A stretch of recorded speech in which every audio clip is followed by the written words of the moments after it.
so it gets a 5 instead of 6 from the Valentine's category. As for anti-infantry, overall it gets more gadgets and a good default HE round.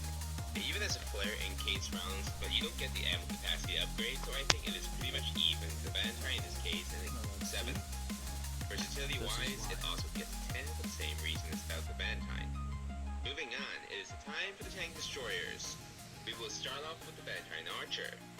With the engine upgrade, this thing is so fast and agile. Without the turrets, it cannot effectively angle the armor to reduce incoming damage, and it cannot side scrape. If you're not familiar with these tactics, please take a look at my tank guide where I describe various tank tactics and the stats of each tank in the link above.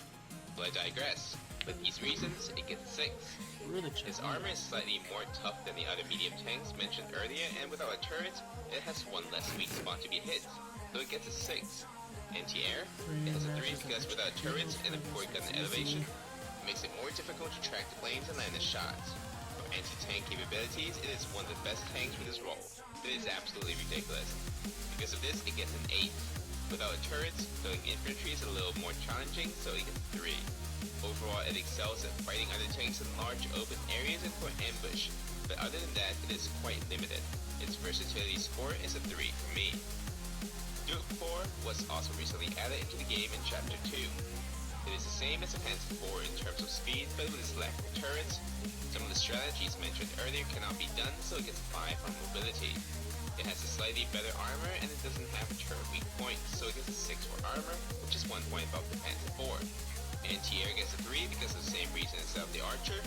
Anti-tank has the same exact cannon as the Panzer 4, but the AP round travels a tad bit faster, so it gets a 6. When it comes to infantry, it doesn't have a coaxial gun, so you might even need to switch seats to the MG position, but if you have a competent teammate on the gun, it can deal some serious damage. But because of these restrictions, it gets 3. It is overall less versatile than the Archer, so it gets 2 in that department for me.